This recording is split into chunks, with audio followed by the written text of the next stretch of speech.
Happy Hour SEO. Why on-page SEO matters most in 2024 with Terry Samuels. You are on Local SEO Tactics, but this is a happy hour edition. We've got Terry on. We're going to talk AI. We're going to talk on-page SEO, and we're going to talk a little bourbon, one of my favorite topics. And joined also this week with my co-host, or by my co-host, TJ Elder, SEO manager here at Intrycks. We're going to interview Terry. We also have our Intrycks SEO team on this episode as the audience. Adding some great questions for Terry, adding a new dynamic to these episodes, and I think you're really going to like it. Again, talking AI, talking tools, talking on-page SEO, and what matters most for your website in 2024 and how to stay ahead of the curve. Check it out. Let's get into it.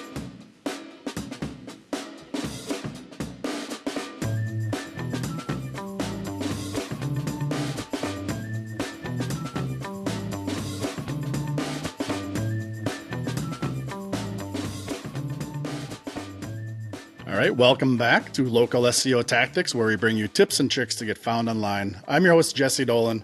Got a great episode here today. I have TJ Elder from our SEO team here at Intrycks as co-host, and we are happy to bring on Terry Samuels. How you doing, Terry? Good. How are you? Thank you for having me. Yeah, friend of the show, been on here multiple times. If anybody is not familiar with Terry, real quick, check out episode, we got a few of them here, 76 and 77, which is a two-parter. What is website schema? Kind of an introductory on schema. And then we had three, if I'm counting right, three episodes that are basically questions about schema. Terry, you've had some great episodes with us, very popular topic with schema, and a lot of questions have came in. So we did a number of follow-up episodes, just peppering you some questions. Everybody can check those out. It's number 98, 136, and 168. A lot of Terry Samuels, and we're going to do even more today. Terry, thanks for joining us. You're welcome. What number are you guys up to now? What are we, 215, 220? It's going to be somewhere in that range once the wow. That's awesome. Post-production is done. So yeah, love doing this. Love having people like you on. And this is a little bit different twist today. We've actually got, if anybody's watching on YouTube, you're not going to see them, but our SEO team is here in the audience to mingle, participate, pick Terry's brain. And that'll be a different twist that we haven't done before on the show here. Some other real quick, just background for Terry. Again, if anybody doesn't know who he is, SEO guru. Terry, you've had your own agency, Salterra, for over 10 years now. Former Navy. Yeah, just celebrated 14 years last month. 14 years. That's awesome. Maybe if you want to tell us how long you've been doing these other events and things as well that you're behind. So SEO Spring Training, you're the owner and mastermind of that. How many years have you been doing that? This will be our 5th year. Nice. With a little COVID delay in there, right? But well, the COVID one, that's the one that we turned digital, and we turned what was supposed to be a 2-day conference into an 8-day conference. We had like 72 speakers. We had like 900 people come through. But everybody was locked down, so what else are you going to do? And that was the first one I attended. That was awesome. Like timing and everything else, and just, how it, it filled a big void there. That was really cool. And that's how it really did. And and it was one of those things that, it was, I tell people there's some things in your agency life that, you can be really proud of. And that was probably that we pivoted in like 3 weeks. It was crazy. So, but it worked out. It was really awesome. And it was a lot of fun. And it's always nice to be back live though. That's for sure. Yeah. And it's great. We were just chatting before we jumped on. TJ and I were there last year. We sponsored, hung out. Great time if anybody is looking for something. What are the dates coming up, Terry? I know it's coming up here in April. It's April 5th, 6th, and 7th, Friday, Saturday, and Sunday. And I'm assuming you still got some tickets in room if people are looking to attend? Definitely got some of the general seats. The Tech Mastermind's almost full. And then we actually had one VIP that is not going to be able to fly in that early. So we have one VIP ticket just opened up like 2 days ago or something. Yeah, anybody listening, watching, if you're interested and if you can make it down in Phoenix, awesome event. A lot of great rock stars are going to be there, and you're going to learn a ton about SEO, make some great contacts. Highly recommended. Yeah, we Okay, got so it's yeah, interesting. We've got it's in. Sorry, I didn't mean to interrupt you, but it's interesting this year. We've even got small businesses coming. So we've got a lawyer that's coming. He's bringing two of his staff to bring in. So a lot of these, a lot of people are looking at doing in-house stuff, and so that's interesting this year. This is the first year we've kind of had that. That weren't my clients. A couple of my clients came last year, nice. but yeah, it's interesting. So not just if you're looking to build an agency, right? Just SEO in Mhm. general. Yeah, Yeah, I mean, that's a because good it's going to crowd. cover all aspects of marketing. We've got because this year we're doing the stage in the morning, and in the afternoon we're doing 4 mastermind breakout rooms. So we'll have an on-page room, we'll have an AI room, we'll have a off-page room, and then we'll have a everything else. So if you want to go see some Facebook ad stuff or pay-per-click stuff or agency growth stuff, but so yeah, we're really excited about the new format for sure. So and it's 3 days this year instead of 2. And like all good conferences, that sounds amazing, great format. But the after hours, right? The connections, the mingling, that's where you And make, that's man, you're exactly making a great that's the connection there. biggest. For sure, that's 100%. That's where the live really you can take advantage of that part, and even for me as an introvert, it's hard for me to mingle at new things. But when everybody's kind of in the same boat, or you want to talk to somebody that talked about something, and you want to go ask more questions or whatever, yeah, all the speakers stay on site, so they're all available. So that's pretty cool. So that's one of the things that we're most proud of. If you happen to catch Terry or other speakers after the conference is done, maybe offer to buy him a little bit of bourbon. Might grease the wheels a little bit, and is a great segue here for something I'd like to do with you, Terry. So did this with Michael Rayburn a number of episodes back, and you and I have shared some bourbons before in person, and it's wonderful. We both love it. So yeah, we sent you a bottle of this. I got the same thing here, by the way, just to tell everybody what we're going to be sipping on. A nice pour. We have some Peerless double oaked bourbon. Did you try it yet? Yeah, I tried a little bit last night just because of I was reading an article about it. It's actually Yeah, pretty top rated. I've yeah. never had it before, so it's pretty cool. So, I know but you I've liked the learned Woodford a long double time oak. ago too that double oaks are always pretty good. Yeah, So that's kind of one of the things I look for is just double oaks. If I haven't tried nothing new, but no, I'm this is glad you awesome. like it. It is a little hot, right? It's a little more Mhm. proofy than something like a Woodford, and it's I don't know. For me, it's really thick on the yolk. It's pretty aggressive, but it's good. It's really good. It So I'm is. glad you like it. Yep, I'm gonna pour one. definitely. It is Yep. 3:30 Central Time on Thursday here in Minnesota, but that's fine by me if it's It's fine by you. 2:30 So here, so hey, that's why we're self-employed. no, Terry, I was gonna say I'm glad that you do like it, just because a few people that I know are double oaked fans I've shared the Peerless with, and it's a little more aggressive than something like the Woodford, but I thought you'd appreciate it. So Well, and I like it too because and I drink it on the rocks. I drink everything on the rocks. I'm not brave like Skylar and just drink it straight and have the whole throat burn and stuff. So, but the stuff I try, I was just reading this article when I got it because I didn't know what it was, and this article said, yeah, so this guy even recommended how to try it, and he's like, yeah, try it, typical tasting type stuff. But yeah, I really liked it. And I said, oh, I got to put this away until tomorrow. I'll end up drinking this before Jesse gets here. and it's a stinking cool bottle too, right? It's It it's is heavy. totally. It's hefty. So Mm-hmm. yeah, I'm glad you like it. Thanks for coming on, and yeah, just a nice gift from one bourbon fan to another. So welcome back, TJ. Yeah. Thank you very much. All right, Terry, should we talk some actual SEO? We haven't Sure. talked a single shred of Yeah. SEO yet, so let's jump into it. Yeah. So, working title and topic here for you today is with the explosion of AI, why is on-page SEO the most important thing in 2024? We've got some questions for you. We want to pick your brain on this, but I'd love for you. Whoops. But I'd love for you to just start with, riff off of that. What do you mean by that? What is the point on that? And let us know what you're thinking. Let's start. I think the biggest thing is it's just ironic we're going through a huge AI spam update right now that people are actually getting the first penalties we've seen in years. So that's kind of interesting. But I think from my mind is that obviously content is super important right now, probably more than ever, just because of the fact that, it's everybody's vomiting content right now, and some people are doing it right, some people are doing it, I'm not going to say wrong, but there's no human touch in between. But I think the biggest thing is that, with all this content, kind of like the same thing with schema. So one of the things that I really started, I taught siloing years ago, and I've really started teaching siloing again because that is becoming one of the catalysts for on page is internal linking. What pages are you linking to each other?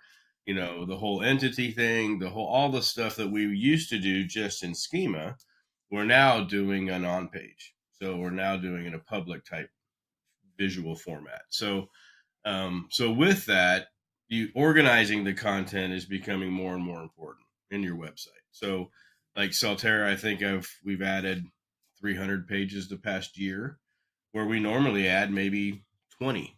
So, but we're all about clustering now. We're all about not just writing one article about web design, then one article about SEO, then one article about, email marketing. We'll do 15 articles about email marketing, and just make a cluster out of that whole thing.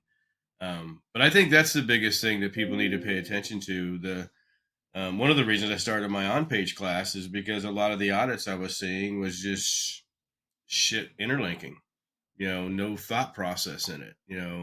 Every time it said web design, it's going to the web design page. I mean, it was just really, a convoluted mess. And I think that, like schema, where I think schemas was designed to organize the internet, if you want to go that broad. On page, I believe, especially siloing, is to organize your website. So, and that's why I think it's going to become more and more and more important as people are vomiting content. You need to make sure your content's standing out. You need to make sure it's helpful. We've all understood that, so we're all writing a little bit differently than we might have done a year or two ago.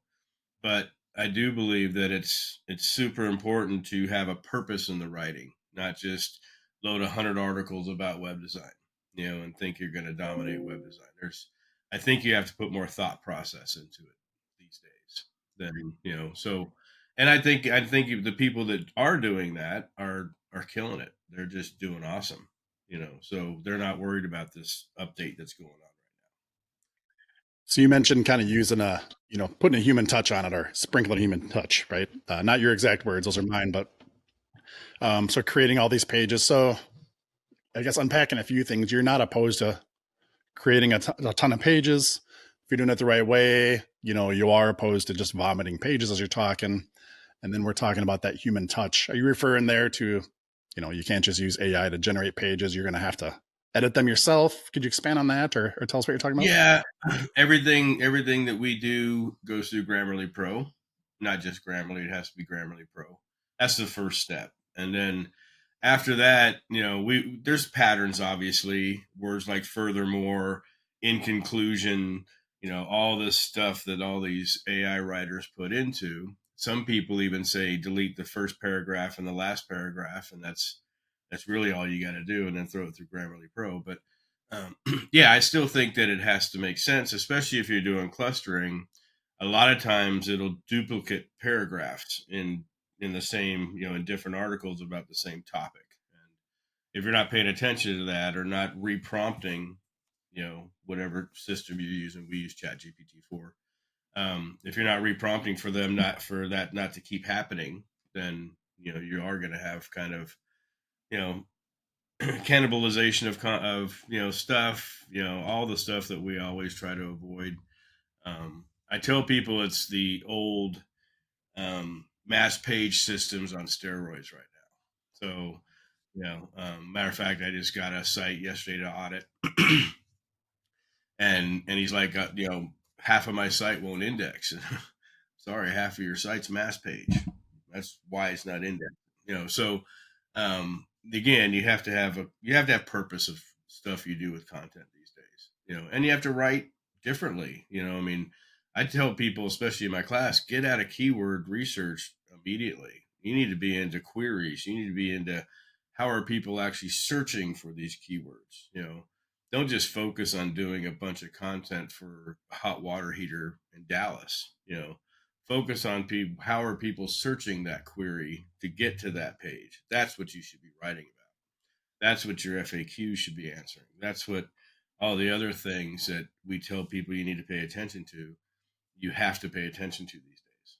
And I think the people that are doing it, I think are going to, are going to be doing great. Being useful content, right? Just to use that phrase, which kind of Yeah, gets overused. I know I hate saying it it out is loud even, but really it has to be useful at the end of the day. Otherwise it is just that garbage that's not going to get indexed. for sure. And it's, especially about, when you start talking, like I'm heavy now in medical, I'm doing a lot of medical stuff. So obviously we're paying attention to about page and doctor pages and, nurse practitioner pages and all these things that we kind of just haphazardly threw together. We're really making sure that, it has the information that, will help people to make a decision. It's not just, here's a couple paragraphs about Mary. you know Mary could be the selling point if you do the content right, if you put some thought process into it. And that's what ChatGPT is great at, is giving us those topics and things that we don't realize, or would have never thought of. When you start, you know we actually train ChatGPT per brand. So when I go back to Solterra Web, I've got a different chat for each one of my services. So when I go back to Solterra Web Design to write more about web design, it already knows me. It knows the content it's written. I can tell it to not be any more than 75% duplicate content. All these different variables, because it knows it. So it makes the writing more accurate. Um, and it's I think it's a lot funner that way, personally. You really do curate a writer, right? Or an employee or a team member, however you want to, put that context in your mind when you're doing, like you're saying, you're going back and you're re-engaging with that entity, that persona. And sorry guys, hopefully not getting that same templated crap, like you mentioned, take the first paragraph and the last paragraph and get them out of there. The same superlatives that Chat GPT uses all the time, as you train it and get it to be in your voice that you're desiring, going back to that and sticking with that. You still have to sprinkle the human touch on, like you're saying, but Oh, for man, does sure. that make it Yeah, a lot easier at the end of for the day. sure. And it's yeah, and it's one of the things, people are doing it for interlinking stuff, and that's one of the things that will always be manual, is the way we interlink. I don't want anybody or any tool telling me I should link this to here. Um, we do use Link Whisperer just for more of a suggestion type of thing. If we're, because I like to have spaces between interlinking, and I don't know, there's a whole process to interlinking now that we've just kind of went down that rabbit hole. With that, so we're in the working title, we're talking about AI, right? The explosion of AI. We've talked specifically Chat GPT, but in that vein right there, are there any other tools? You don't have to divulge all your secrets and all your links here, but within the realm of AI, are there any other tools that you're leveraging or you think people watching and listening should be aware of outside of what chat does? I think I mean, we're strictly Chat GPT 4. I'm playing with Claude and some of these other ones, but we've really, when I first started looking at this thing, like you and everybody else, is like, gosh, it's just more and more is coming every single day. I'm not going to lily pad this thing. I'm going to master one thing, which we mastered Chat GPT 4. And now we're going into the image thing. That's a whole nother rabbit hole. So, you know, but I think the biggest thing is we, the only thing I caution people on is, especially if you're doing like stuff about accuracy, you know, top 10, give me the top 10 plumbers in Dallas. Well, they guess. First three or four or five are probably going to be pretty close, but then the rest are going to be kind of a whatever. And you just got to be careful of that stuff. So it's really good at finding or telling entities. It's really good at going after semantic terms. All these other things that we try to sprinkle into our content, and it's also good sprinkling that stuff into the content. So it's no longer hand this to a writer. Here's my main keyword. Here's my other three variations to please try to include. And you get this content that's just like, so But with ChatGPT, it'll just write longer content in order to fit those two or three or four. And we don't do stupid stuff. We don't say, hey, include these 20 words or anything like that. It's like, here's the main keyword for this thing, but we want, these entities, these terms, these LSIs or whatever sprinkled throughout the content. And it's really good at that, especially if you're training it and you're paying attention to your prompts and adjusting your prompts. And, I've had fights with ChatGPT. I've yelled at her, yo, straighten up. This is shit content you're producing. So, but again, that's the rabbit. We didn't want to go down the rabbit hole of finding all these. It's like testing plugins. I haven't tested any of the plugins for ChatGPT because again, it's a rabbit hole. I know there's one out there that you can put a whole page content into and click a button and it'll rewrite it all. We haven't done any of that type of stuff. We're all still pretty manual. Just because I do like that human. All my writers are now editors. I think a lot of people have done that. So, and they're becoming very good at prompting, through, suggestions and stuff like that we go through. But, yeah, I think it's not going away.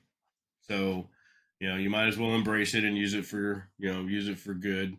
Our clients like it. They get the same ChatGPT link that we use so they can go in and write some stuff if they want to write some stuff. Or I've got one of my IT guys, I'm helping him write a book, so it can do a lot of cool stuff if you kind of know how to play with it. When I think you're talking like, let's just call it like the full meal deal for AI, where you can have a plugin, it can monitor your content, it can change your content, right, and do all this, which sounds amazing and very attractive siren to try to go after, right, and be enticed by. Um, but we've avoided that, here at Intrycks, just because, well, for many reasons, but one of them is I feel like when you start to become that detached, like how do you even know as an SEO? How do you even know what's going on anymore? How can you give recommendations? How do you just have that knowledge base? I think it's like Chat GPT-4, especially. It's a great tool to have in your toolbox, right? But you still have to be the professional on top of it. Maybe I'm just dragging my feet, is my mentality for technology here. But man, this has changed so much. Just this Chat GTP4 for helping writing is an amazing, amazing tool. We've been doing this both for a while, Terry. There's been plenty of like content spinners and things where, man, you would have loved to have Chat GTP4, 10 years ago for all the different software we all probably use and these mass site type stuff. This is such a dream. I'm fine with going slow, just having it, like you said, having writers now be editors and taking that efficiency. It's kind of scary to go all in at this point. In that vein, are there other AI related software tools, SaaS, things like this that maybe you've tried out and want to avoid, or any other warnings maybe you want to throw out there to people about? I think the biggest thing is tools that use AI. So I've been a huge ZimWriter fan since Matt released that software. Huge ZimWriter fan. Mainly because it can write while you're working and just throw shit into the Google Drive and you just pump it full. I also love Search Atlas. Search Atlas has a really good AI content system. So those type of systems I like. Chad Michael has a Google Sheet content writer that's built with the Chat GPT backend. But there's gonna be a lot of that at spring training. Obviously, Cato's got one. So I think the biggest thing that we're gonna start seeing is that depending on your goal of what you need the AI content for, that'll dictate what tools you use. So like with the podcast, me and Chat GPT, it actually lays out the whole podcast for me. So, and I try to stick with it. Of course, you got to be flexible, but it definitely reminds me of the questions I need to ask, like, "Hey, subscribe below," different things that a brand new podcaster forgets. And I think if you're using tools, like if you want to load, like ZimWriter is really good at doing 20 articles about this topic, using these entities and all this stuff, and it'll write it for you. You still have to throw it through a system, Grammarly Pro and a human touch, but it's faster than ChatGPT. ChatGPT is kind of like one article at a time. So it might do more, but the more it tries to do, the less it gets, the less good it is, so to speak. It's really good at a 1,500 word article. It sucks at a 3,000 word article. So, and I say suck just with a grain of salt, but still, you can tell at the end it's getting a little lazy. It's like, hey, you already mentioned this up here. What the hell? So, um, but yeah, no, I think people, content sprouts another great one. Andrew Ansley's system. So if you're in a situation that you want to kind of really get a handle on your content, and speaking of which, we just completely revamped our whole content team the last 4 weeks. So we've completely revamped everything how we do content, just because I believe it's now even more important than our link building division. So we still have our link building side, but it's more about content now. And so because we're seeing natural links come in, especially if you're writing around topics that people are querying for. If you can start getting a couple of those people also ask boxes, or you start catching some snippets here and there, that kind of stuff, just that's what writing content's about. And then putting schema on it for the icing on top of the cake. Well, it'll be interesting as the next month plays out. As we're recording this, Terry did mention it earlier, but Google did announce a core algorithm update here yesterday, I believe.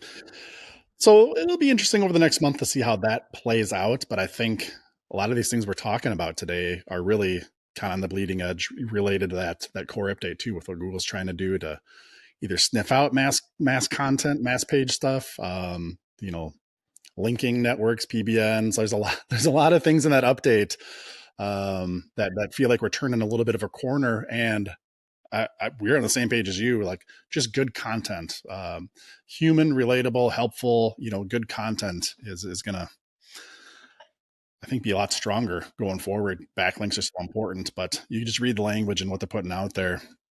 They might be But I figuring think, out a few things. So. and you still have to remember the bottom line thing, especially about search engines, is they still can't read. So it's not like somebody magically taught them to read left to right, top to bottom, or whatever language it's in. They're still looking for signals. So this is the thing that, and a bunch of people that are talking about this, especially in the, not really the black hat groups, but the more advanced groups, is that, this is probably, people are getting spammy penalties, but they're also going to be hurting regular websites like they always do. They're going to clean up all the spam listings and maps, and all of a sudden you lost 3 of your good actual freaking locations because of Google's spam update for maps. So I think it is going to be interesting. I think it's going to be. I hate to say this because I might backfire, but I actually hope I get a penalty because I want to reverse engineer about, not only why did I get this, but how did it fix? So I used to love that. I started with penalties. That's how I started SEO. My very first client was in a massive penalty. It took us 13 months to get him back. So I'm kind of intrigued now that they're actually sending out a penalty, of, what that's, I've been reading and some people show what it says and everything, but I kind of want one. And I've got a couple sites that are 100% AI, especially the ones I built the class around, or I use for examples for the class, and they're just continue to go up. So again, yeah, you're right. The next month's going to be really interesting. Don't go out and start making a bunch of changes. Even if you got hit, don't just, oh shit, I got to hire somebody and hope change stuff. Let it fester a little bit. Let it get through this process, because also Google's very famous for coming back with another minor update to fix all the shit that the update caused. Yeah. They even say it takes weeks or even a month or so on this one, I think, for it to roll out. Plus what you're saying. Yeah. No, don't sound the alarm bells. I do want to ask you a few questions about you're mentioning signals, right? Which I think is totally accurate. I want to ask some questions here about on page and those signals. Before I dive into that, TJ, I just want to see if we have anything from your end, if we want to dive deeper, kind of before we turn the corner here and go into that. Yeah, no, I think we've got a few questions, ready to go here. I think they're all kind of related to that same thing. So, maybe I'll start with this one. Terry, earlier you said you mentioned it's important to make content stand out. So maybe this is going to connect with the on page signals, but how do you make content stand out? And especially with a lot of people using the same AI tools, they're getting the same kind of writing. Is it a prompting thing? Is it an editing afterwards thing? What are your thoughts on that? Well, for us, and one of the things I did a presentation with this at Rockstars. I think if you're using any kind of scraper, which all these are scrapers, understand that they're just large language model scrapers. But I think what we figured out at the very beginning is that you have to personalize that scrape. So you have to personalize that chat that you're getting ready to have with that brand. And there's 20 questions that we give to every client, and the client fills these things out. I make them get very detailed, because the more detailed you are, the more chat's going to know you. It's going to know you. It's going to know your competitors. It's going to know your locations. It's going to know your goals. It's going to know all the different stuff. And once you do that, now you have set yourself apart automatically. Nobody's doing this, not on a scale. Some people will, hey, write me an article about the affordability of a great web design using WordPress, and make it from a friendly voice and use the brand Saltera. Well, no, that's still a guesswork. So, but if chat knows Saltera, it knows who I am, how much experience we have, all the different variables about the stuff we do. It makes it very simple to go in and say, okay, give me a detailed article about X, and include like entities, like semantics, like LSIs, all these different things you want to include in the article. And the main keyword for this article is X. And the goal of this article is to be a helpful content that'll drive conversions. Boom. So now you're getting content that is branded. It's different than everybody else because it includes your brand name. And you can even tell it include a quote from Jesse Dolan, about why this product is so good. And so you're still writing AI content, but you're writing personalized AI content that nobody else is writing about. So anybody can write about what's the advantage of a tankless hot water heater versus standard hot water heater. Simple freaking thing. But now you do it from the voice of the plumber or the salespeople or whoever actually is, telling you why you want a tankless compared to a traditional. That's a whole different article now. And then obviously we do frequently asked questions. If it's a blog posts get three things. They get the article, they get a frequently asked questions that's topically related. So if I have all my web design blogs have the same web design FAQ, and then we have an about page or author box, so to speak. That author box is pretty detailed, and it's topically related. But those are my links to my GMBs. So those are my links that I'll put in. Saltera web design in Tempe, Arizona will be a link to the long URL of my map. So, and that author box again goes on everything that's web design. So when we do blogs, or when the staff does blogs, they go to the most recent. My favorite tool, even though Yoast owns it, is Yoast Duplicate Post. They hit the duplicate post thing. They change the top, which is just the blog itself, the new content. The FAQ stays the same, and the author box stays the same, and they load it. So we get one link to this, what everybody calls the money page, or whatever page you're writing about. And then it gets probably two links, one for sure, but maybe two links to other like blog posts in that kind of topic. So if I'm writing 10 articles about the advantages of WordPress, so all those articles will be interlinked together, and then they'll support my WordPress web design page that I'm going And now. Terry, when you're saying that, just for everybody, if they're follow on taking notes, when you're talking about those other blog posts linking, those are you're interlinking your own blog posts. You're not talking two links out to some external, right? So yeah. No, all internal. And we don't, right, wrong, or indifferent, I don't believe in drip feeding content anymore. We all used to do that, load 2 a week, load 10, I'm covered for 5 weeks. I don't believe in doing that anymore, mainly because we never know when it's our turn to get crawled. I guarantee, everybody guarantees, especially people that have been in this business a long time, Google has a major bandwidth problem right now. Just think of all the stuff that they're trying to crawl, you know.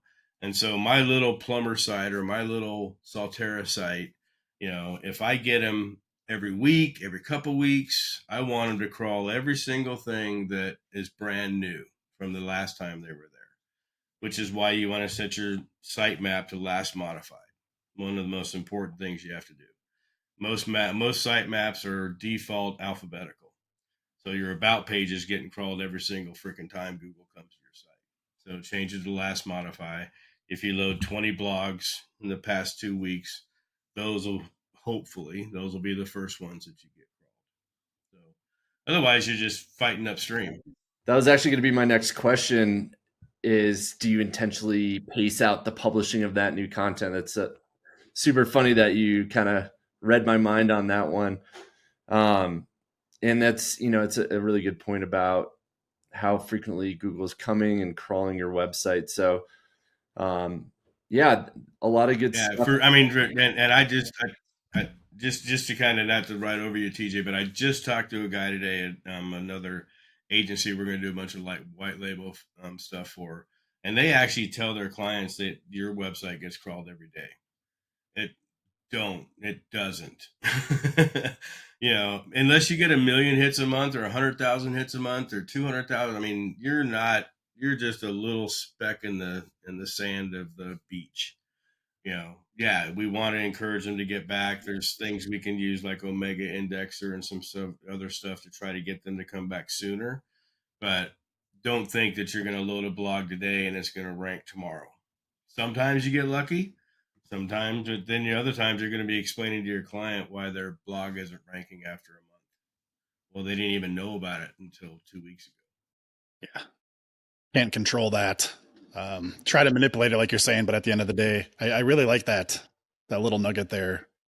You don't know when, or you can't control when you're going to get crawled. So why wait to drip or try to time it right? You put your stuff out there. And I suppose too, if somebody's like, I want to write one blog post per week, right? Keep doing that. To your point is if you got 15, you're like, should I drop them all right now or pace them out? You're saying go ahead and drop them all, right? But interesting. Drop them all. And if you're, the old days of doing a couple, 3 blogs a month are over. If you're going to be that person, you're going to get railroaded. And it's being proven everywhere. Our tests are proving it. We've done tests loading 100 a day. We've done tests loading 1 a day. And the magic numbers, typically like 10, 20, 30 at a time, but kind of spread out, not, 10 a day, 30 a day, whatever. And it's interesting because a lot of people, especially on the affiliate side, when you buy an expired domain or an auction domain, one of the ideas is once you get the site done is load 100 freaking blogs at once around a topic. And you optimize the ones that get indexed right away, because those are obviously the ones that Google likes, so to speak. And then you just keep an eye on how many other ones index. Well, I'm kind of the reverse. I'd rather do 20 of them and get all 20 of them freaking indexed, and then go to the next 20. And just because of, at least for an agency SOP, it doesn't make sense for me to load 100, go back and do 50.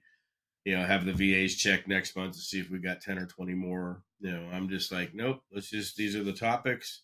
These are the queries that we're going to write about these topics, and we're just going to freaking go for it. And so it's, I don't know. It's content was never exciting to me. Actually, I went to one of the very first conferences I ever went in this business was all about content. I thought it was the stupidest freaking conference I've ever been to. I'm like, what the hell am I here for? I'm a coder guy. I don't do content, so. But now, especially with the suggestions from ChatGPT, depending on your prompts, and then the writing of ChatGPT, depending on your prompts, and the creativity you can get with the on page, is pretty cool. and then you tie in a press release, and now all of a sudden you've taken this cluster to a whole different freaking level. So, yeah, all with ChatGPT. Not just content at that point, but like hopefully authoritative and content that's getting other eyeballs on it from what all the bots see and things like that. So I think there's some smart nuggets in there. TJ, I do have some more things I want to throw at Terry, but do you have any more line of questioning on your end first? Yeah, I think one more question now, just because it's on topic from Drew from our team. How do you measure the success of your content, and which metrics do you consider the most valuable? So you're pumping out a lot of content. What are the things that you're doing to kind of gauge which of that's working? Do you kind of review that, adapt? What does that part of the process look like for you? Yeah, 100%. And the main thing we look for and look at is total number of keywords ranked. So, and we use SpyFu. A lot of people have heard me talk, and I've even taught a little bit about SpyFu. But if you're doing a content cluster around tankless hot water heaters, for instance, you set up a baseline in SpyFu saying, here's the tankless hot water heater keyword for this brand. Give me everything this brand ranks for in this keyword. Throw that in a spreadsheet, and then a month later, you do the same thing again after your content cluster. So if you were ranking for 100 keywords or 50 keywords before the cluster, and now you're ranking for 150 keywords or 200 keywords, and you see which pages get the rank, I don't care if it's 1 through 100. I just want to see if it's getting a rank. If it's getting a rank, that means I can go to the next step and the next step and the next step. So, and that's how you find out if you're going to be quasi cannibalized at the beginning. So, SpyFu is one of my favorite tools, just because I can show the client and say, hey, look, before and all my content clusters are an upcharge, just so you know, for agency people. So if I just, charge $450 for a content cluster around tankless hot water heaters, and you were ranking for 80 keywords, and a month later you're ranking for 400 keywords, that's a success. So, and now we drill down from there. So it's kind of showing you're kind of showing that Google is starting to recognize you as an expert in that content cluster. And when you say content cluster, you mean those 10 or 15 different blogs that are kind of all related, but covering different specific topics. They're all related. They're all kind of linked together. And then as a group, they're kind of helping your website rank for a larger number of keywords overall. For sure. Yeah. I consider I think one of the most important metrics as an agency we can report to clients is how many more keywords you're getting credit for. That's a huge thing. Everybody's so stuck on 1, 2, and 3, but to go after and say, hey, look, we are now on page 7 for this query that gets 150 searches a month, and this query is a convertible query. These are people actually getting ready to make a click. We should do and spend more emphasis on this query.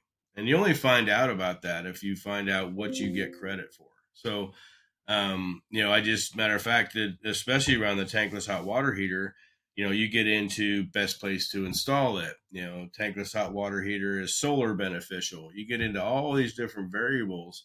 And I use as an example, the plumber I did this for, solar was such a killer for him, such a good keyword for him and he didn't do solar. He still doesn't do solar, but he's partnered with a solar company to do this with. And 3 years ago, he never would have thought about doing solar. But because we did this cluster and it started with 3 little solar clusters around tankless hot water heaters, just went kind of quasi viral. But if you ever have a local client and something goes viral, well, I'm not getting any leads from it. Well, that's a different conversation. But we found out through that process, we can just spend a little bit more time, and we ended up doing like 20, I think we did 26 articles around solar and tankless hot water heater. And he now is giving the solar company like 20 plus leads a month for a price. And he gets a kickback per install or whatever thing they did. But that was a whole new, income stream for this plumber. We'd have never done that if we wouldn't have done a cluster. You're speaking this, Terry, answering TJ's question, like as an agency owner, right? And coming from that mentality and why, but flipping it around, like as the business owner, as your customer, as your client, hearing you talk, and we've seen this over the years with us too, as we've gone away from like, what are your top 10 keywords, right? Same thing. Like, are we number one on that or not? To more so, what are you ranking for broadly? That's such a different conversation for this is how Google sees you, right? This is what you're ranking for. Like you may not even have known this was a phrase or, or a keyword that mattered. It wouldn't even have been in your top 10 before, but look, it's your third biggest traffic generator. Things like that, like from an owner standpoint, like can really get them thinking about their business, about what is and isn't working. And then on the other side, if you are number three for that thing that they really want to be number one for, but their business is rocking, like it takes that pressure off too. Like, that's cool. I'm not going to grade you solely on did you get that one keyword to be my number one position or not, right? That there's so much more to SEO and the results can bring. I like the way you're talking on that. And hopefully if business owners are listening, right, like take that in and understand that it's not just the word or words that you were ranking for. You really have to figure out what it is that you are ranking for. That all comes together at a point, right? But you're missing half if you don't think about that. So Well, and you have to. I mean, and it's our job as agency owners, SEOs, whatever. I don't consider myself an SEO. I consider myself a brand builder. But one of the things that we try to teach, especially our clients brand new, is that they've been kind of semi-trained under keywords, and so when you look at it and you teach them the value of converting keywords, ranking for personal injury attorney is not going to bring you one freaking paid lead ever. Been proven a million freaking times. But ranking for construction accident attorney or car accident attorney, the actual converting terms that people are actually in trouble that need you, the only one that clicks on personal injury lawyer are other SEOs. That's it. It's not Mary's not searching after a car accident trying to find a personal injury. She doesn't consider that a personal injury. She's in a car accident. So, one of the first things I've actually fired clients the first month because I could not get them off of this train of I want to be ranking number one for this. And I'm like, I can make you 10 times the money going for this. And they don't care. Fine, then I'm not your client. Go back and get somebody else, go do something else. Because even if you rank number one for that, it's going to bring you no business. It's nothing that's going to do any benefit for you. You're not going to get another $1 million for your company because you're number one for that term. So, it's our responsibility to kind of retrain a lot of these business owners to say, look, you don't want to be number one for plumber in Dallas. That's not a converting term.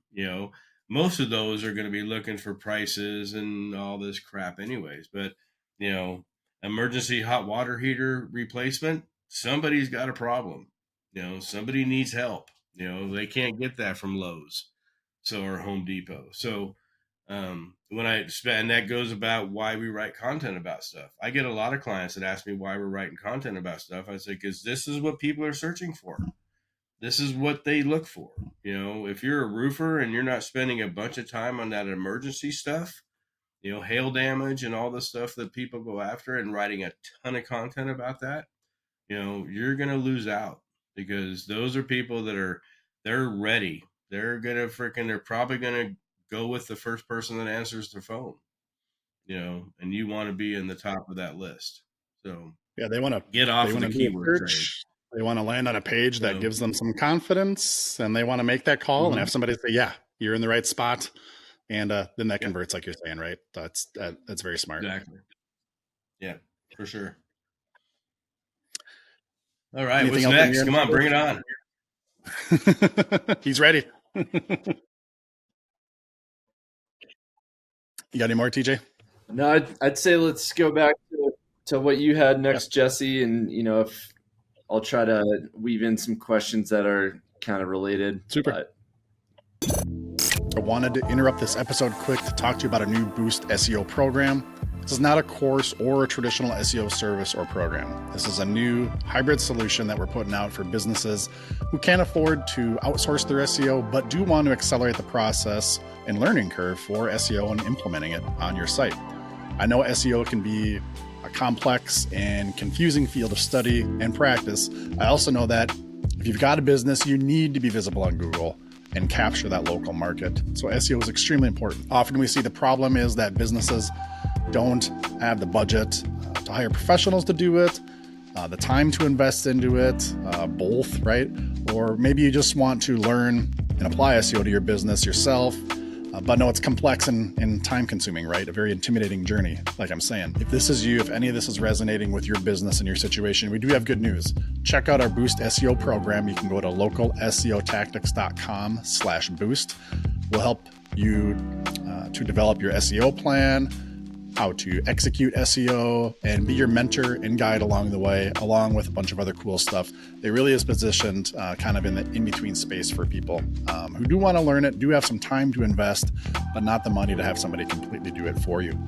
With Boost SEO, you're going to work with one of our dedicated SEO project managers with monthly meetings. We'll go over strategy, action items for things to do over the next month, performance over the previous month, look at all the analytics, really just be your guide and Sherpa along the way for SEO.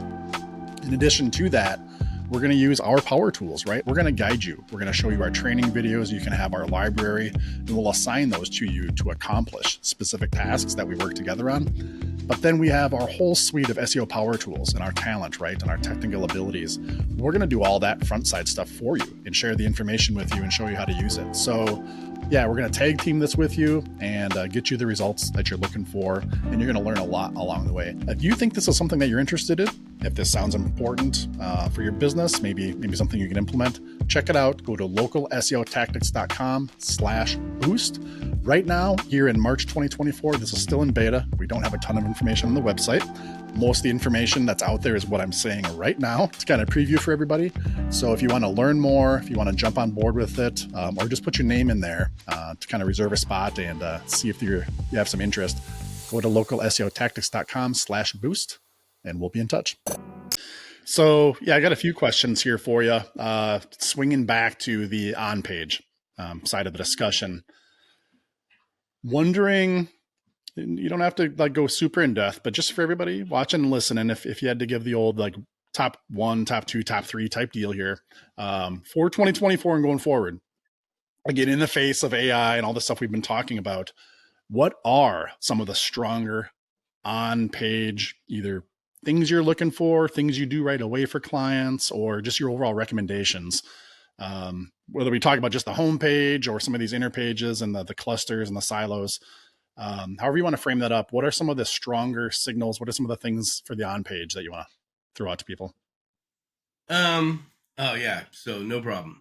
Some of the strongest on page I can tell you right now are, you can still use the learn more, click here, more information buttons, but you need to make sure that you're putting those inner links in the text. So, and you can hide the color of that link or whatever if it looks weird having, AC inspection or whatever that term is you're coming from the homepage. I guess the first thing about the homepage is the whole idea of the homepage is to get people off the homepage. First thing, the homepage is not really a converting page unless you're in an emergency type situation. So the idea, especially for consumers and for Google, is that you want to make sure your homepage is linking to the top of your most important pages. So if you're an HVAC company and you have AC repair, AC inspection, blah, blah, blah, and you have little paragraphs like that on your homepage, it's okay to have the learn more button, but, kind of put that contextual link in that paragraph somewhere, so Google can, make the determination. And don't think because it's in your main nav that's all you need.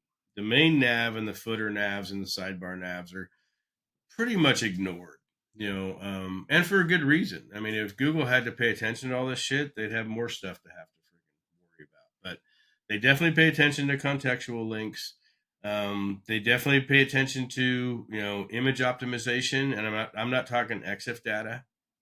We don't do EXIF data in our agency anymore, but we do good titles, good descriptions, good alt tags. We don't keyword stuff. But they have to do with whatever that image is having to do with. So Um, yeah, intentional. So, and another thing is, like I said, pay attention to your internal linking, your internal links. Use different variables. Use brand variables. Use brand keywords. Don't just say, oh, for web design, I'm going to do web design, web developer. That's all the anchors I'm going to have. The way you get more keywords is to use more anchors. That's the bottom line. So you want to rank for more stuff, do more anchors around that, what you want to rank for. And Google sucks at guessing. A lot of this site I'm doing it out of right now, they're ranking for stuff that isn't even in their realm. It's just because they've got what I call an identity crisis. And a lot of that identity crisis is because how they're doing internal anchoring, or excuse me, internal anchors, and they're doing a lot of external links, which I'm not a big external authority link. That used to be a big thing a couple years ago. Every blog has to have a link to the Wikipedia page or something else around that topic. I don't do any of that anymore. And there's a reason for it, is because if I do or am lucky enough to get a backlink to that blog or page, I don't want to support Wikipedia. I don't want to support anybody else off of my site. I want it all. So there will be some things that we'll write a blog about that maybe we're doing a versus thing. So we'll do a versus post like Joomla versus WordPress. And I might find another article out there that maybe Neil Patel wrote or somebody else wrote around the same topic. And it's got a lot of traffic and a lot of juice, whatever juice people call. So I might link to that, but it's definitely going to be a no follow. I don't want Google to leave my site to go to Neil's site. Neil doesn't need any help. I need the help. So think about every time you put a link on your page, somebody's going somewhere else. You can call it a consumer, you can call it a bot, you can call it whatever. So pay attention to those links. If you have a learn more, well, what are they learning more? Because remember, Google can't read. Google doesn't remember that it picked this paragraph about this web design, and that's the learn more. You kind of have to dumb it down for Google or for all the search engines. We talk about Google, but they're all the same. So, if you have a web design paragraph and you wanted to go to your web design page, do a web design link in the contextual and then do a learn more to the web design page. Totally fine. But you got to think about it differently, because the consumer is going to click on the learn more because they're there, they're reading, but bots aren't. They're not going to say, oh, hey, this learn more goes to the web design, so I'm going to give some more keywords to the web design page because of this learn more anchor. No, doesn't work that way. I really like that. You get the internal linking, right, by focusing on the anchor links, like you're saying. You get the keywords within the anchor text, and then you're helping to identify that page that you're linking to with the anchor text. I think it's a great one stop as far as if you're picking signals and what's a strong thing to focus on. Heck yeah, that's a great one. Let's flip that around. Are there things that you see that are common that you would tell people to avoid, that people are maybe still doing it today, or new sites you come across, you're like, what the hell are you doing? Why are people still preaching this? Anything like that you'd want to holler out to people to say, don't do this? Yeah, I think titles, descriptions, and headers people are still, if I'm on my Dallas plumber page and my H1 is Dallas plumber. Come on. You have to put more thought process into Right. it. You have to make it more grammarly correct. You have to make it more relevant to the page, the topic of the page. That's the first thing I teach this, and I harp this in my class so much, that what are the very first things Google sees about that page? URL, title, description, my schema, and then the H1. Okay, so if those two or those three or those four aren't in line about what this page is about and the topic of this page, then it's either going to get ignored or it's going to be not indexed. I think that's the biggest thing. People still think that they can be haphazard on the H1, the title, description. You read the title, and the title's like, gibberish, brand. And they wonder why Google changed their title. Well, because Google changed your title because your title sucked. That's the bottom line. So throw that shit into ChatGPT. Hey, for this page, what are the best titles, descriptions? Give me 3 different H1s, 3 different titles, 3 different descriptions, and then you pick and play with them. That's one of my favorite. One of the first things I do with new clients is we go out with ChatGPT once we personalize it, and we pretty much go out and we change every single title, description, in H1. Very first thing we do, especially on struggling sites, because that right there is going to get the most bang for the buck while we work on everything else. So, so if I have and you've seen these stupid freaking titles and descriptions, they're just like, dude, what the hell? Yep. Dallas plumber in Dallas plumber near me, Salterra. Right. What the frick is that? And you wonder why Google wants to change that to make it better for a consumer to understand what this page is about. So you get the click.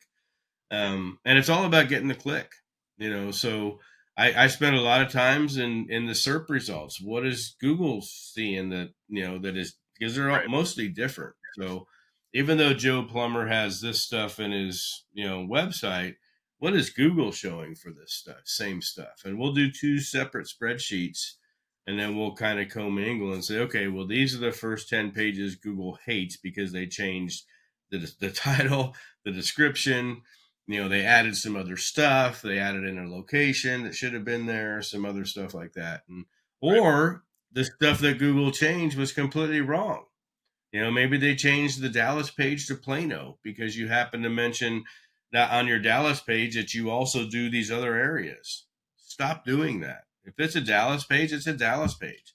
Don't put a link to Plano, to Richardson, to all these other places. This person came to you because they're in Dallas. They don't give a shit about all these other freaking locations, and neither does Google. Right. So don't put them on the page. So again, strict silos. I get so animated about people that have, these are my 40 freaking areas I service, and that's on every single city page. What are you doing? Right. Put it on your main service page, but don't put it on the individual city pages. Like what you're saying, particularly on the H1s, something we always tell people is, if you think about it, I know we don't read them as much anymore, but like a newspaper, right? Like your main headline on that newspaper, you can't just have a sexy keyword. Like, it needs to make sense. I need to be able to read it and say, yeah, I'm in the right spot, or yeah, I want to read more, or keep going. And especially if you're a marketer or an agency person or an SEO, like if you read your own H1 and you're like, oh yeah, I wouldn't like this as a consumer because it's obviously a marketer developed this, right? If it doesn't pass your own test for that kind of stuff, then you're doing a disservice as well. Back to, again, it's got to be helpful content, right? Helpful H1s, if you will, things like that. It needs to make sense. And like you're saying, that's why Google will rewrite it. It just wasn't good. So yeah, great points there, man. Great points. TJ, I see you typing. You got another question you want to throw at Terry quick here? Yeah, if we have time, we had a question from Brandon. Plenty of time. Don't worry about it. Awesome. Yeah, we had a question from Brandon on our team.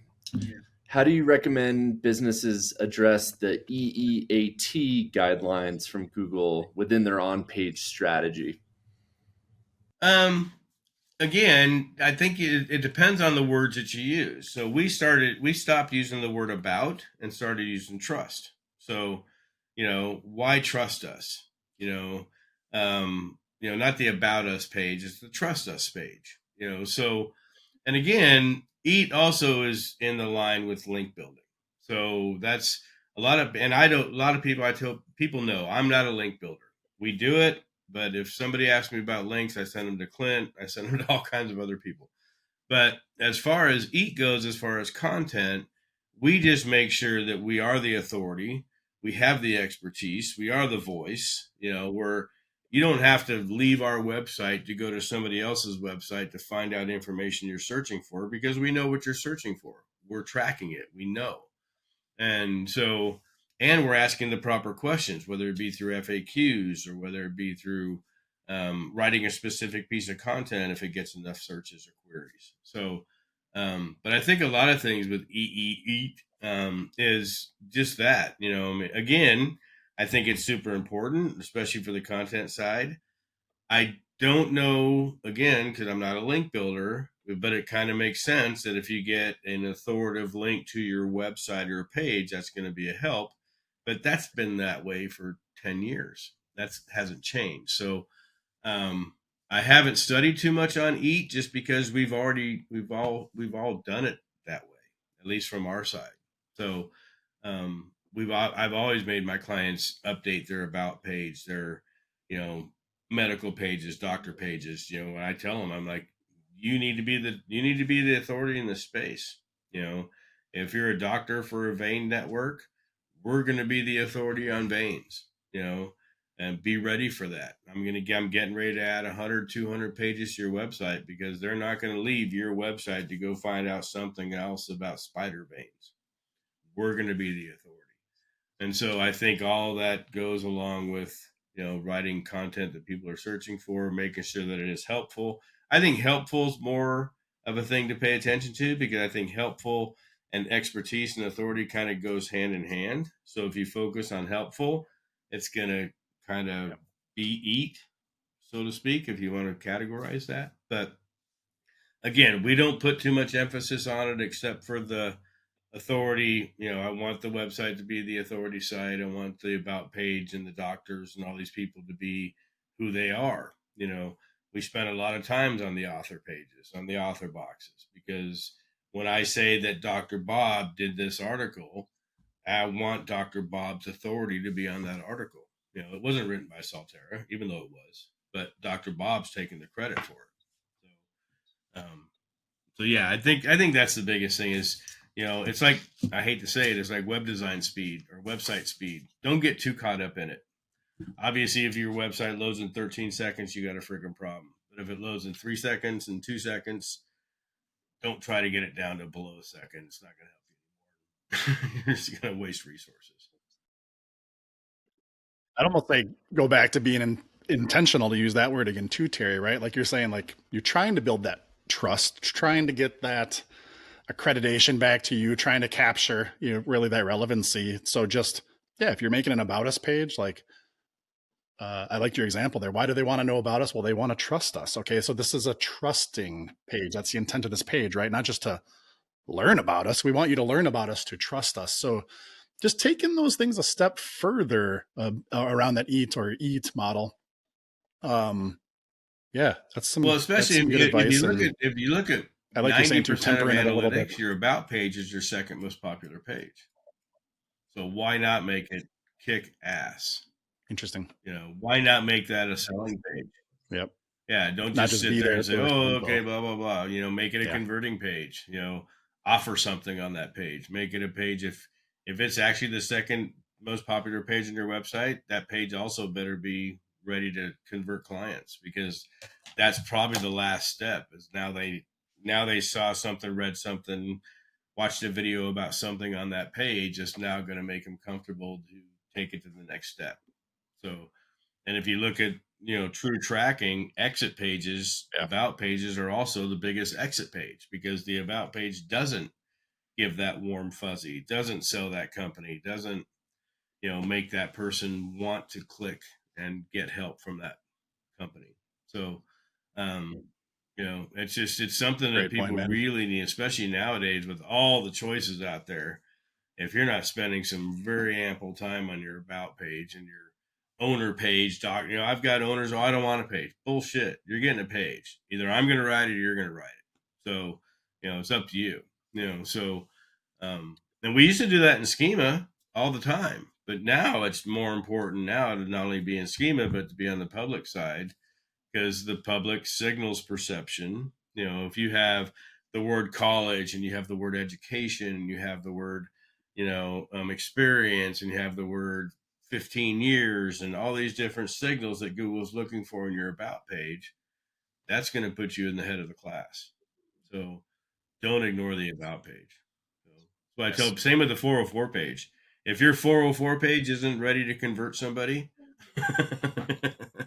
because 404 pages are typically the third most common pages.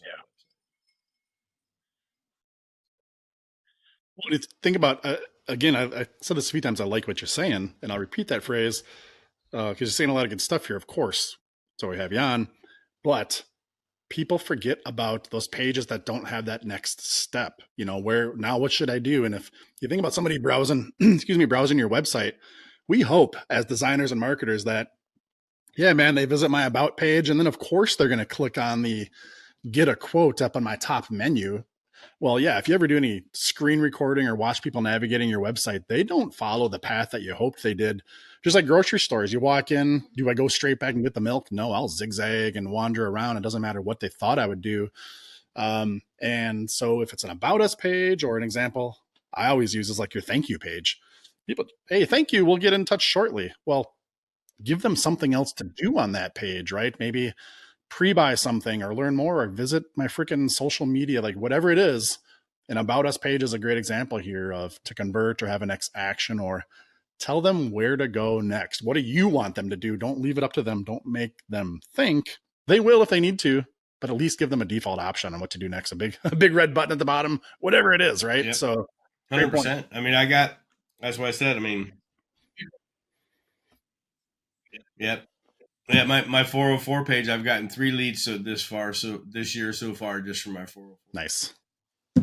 So, put a form on it, put a freaking number on it. Don't just say, "Oh, you hit a 404 page," because they're leaving, they're bailing. Right. Put links to other stuff. Hey, you might have been meaning the web design side or whatever, or hey, just send us a question.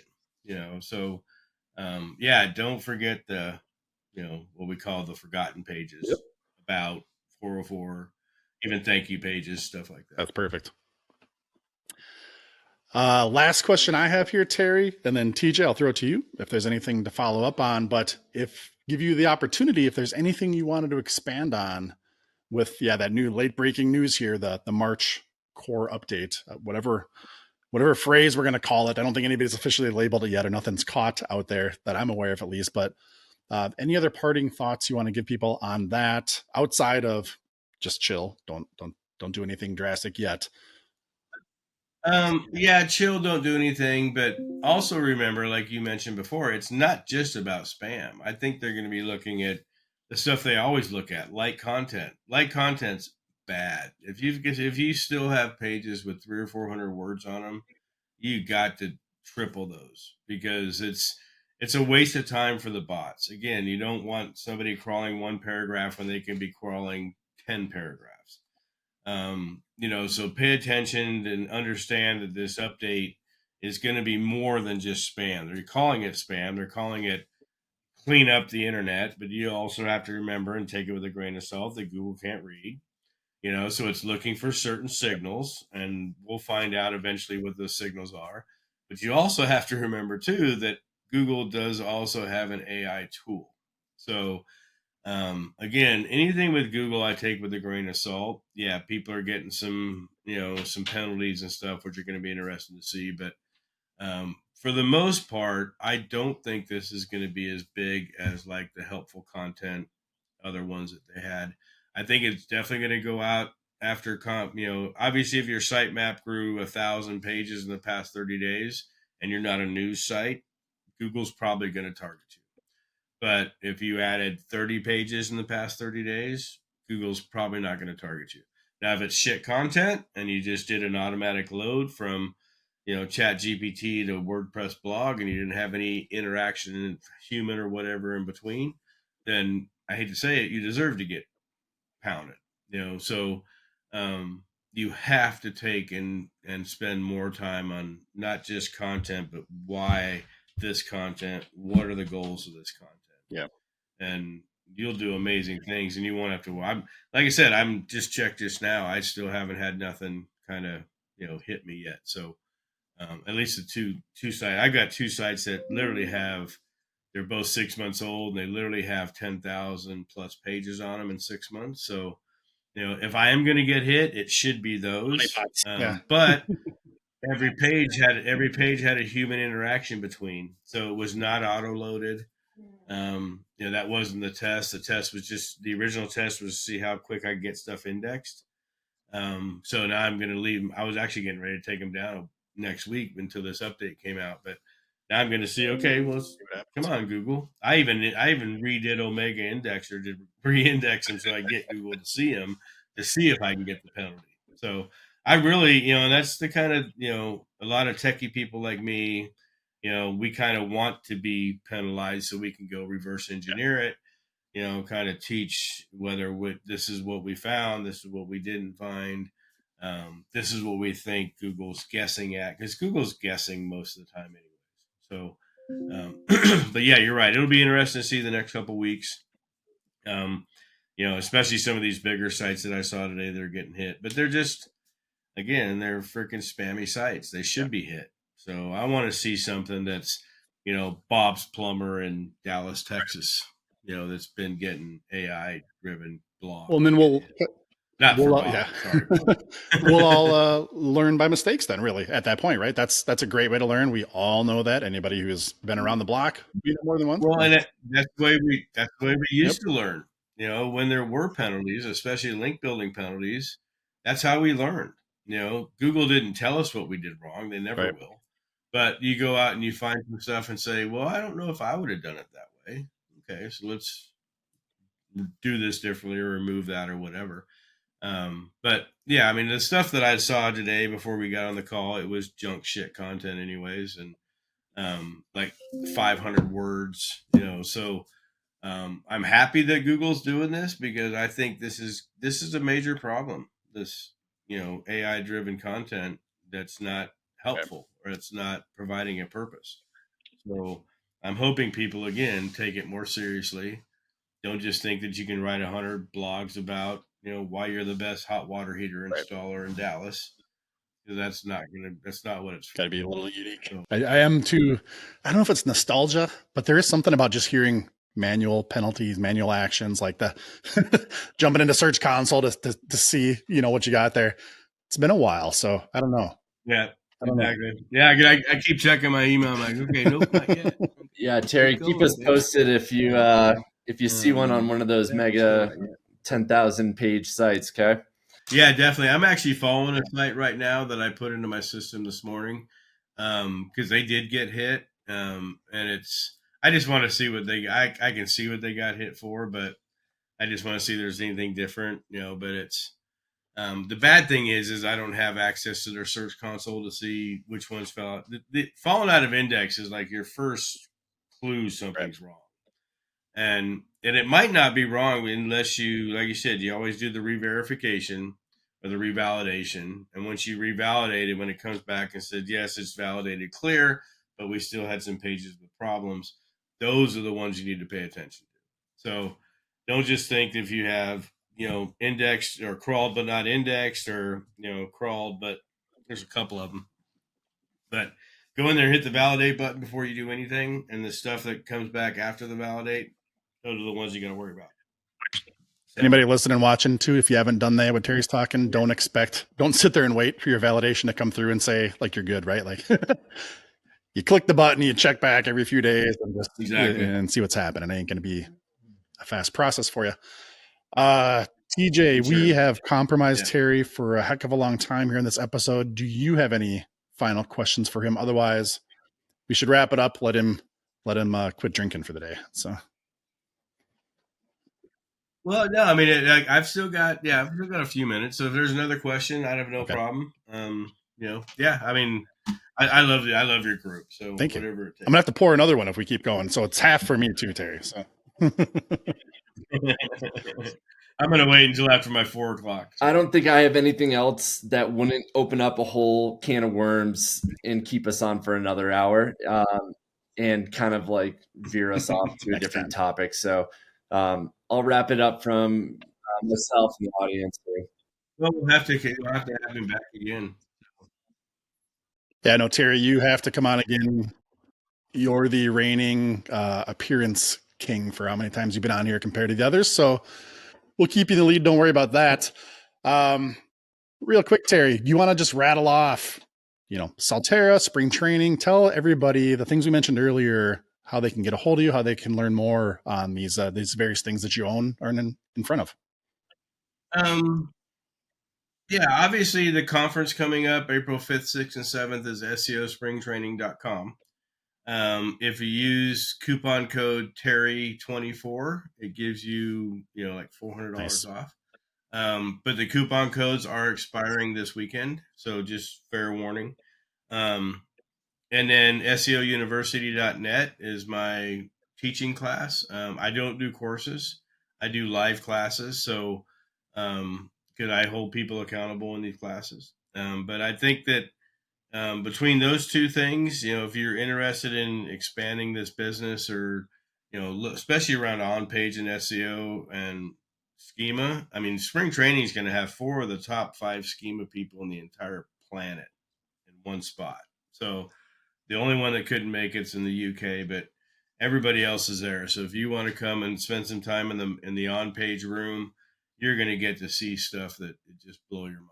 So, but those are my 2 little plugs. Solterra site, anybody can get a hold of me whenever you want. I'm an open book. I do a lot of white label. So if you need help with certain things, I'm happy to help you. I do a lot of audits. I love forensic auditing, which is basically sites that have lost traffic or keywords. I like to figure out what happened and why. And I can tell you 90% of the stuff I see is on page. It's not links. So pay more attention to on page. If you're a business owner, and you're sitting on the couch watching TV, that's what you should be doing while you're sitting on the couch watching. Perfect. Checking your on page. Making sure your silos are set, making sure you're not, your anchor tech ratios are solid. Make sure you're not freaking just linking, click here, learn more, all that crap that WordPress and these other systems do default wise. Just take more pride in on page. You'll see a huge, amazing result. 10 times what you'll see link building. And I'll argue that fact with anybody. I'm sure there's plenty of people that would jump on here and argue with you, Terry, saying all you need is link building, which is fine. And I'm not going to say those people are right or wrong. But what I do know is as we go forward with Google, they're constantly looking for this, let's just call it on-page related stuff, right? So the writing's on the wall, links are important. Sure. That's not gone, but it's not a one-trick pony going forward for the next 10 years. You got to have a great website. And I think that's what you're on page, that's what we're talking about, is your website, right? The things on your website, on your page, got to own that, man, first and foremost. So 100%. Terry? Well, good deal. Well, thanks for having me on. I love you guys. Just let me know if you want me back.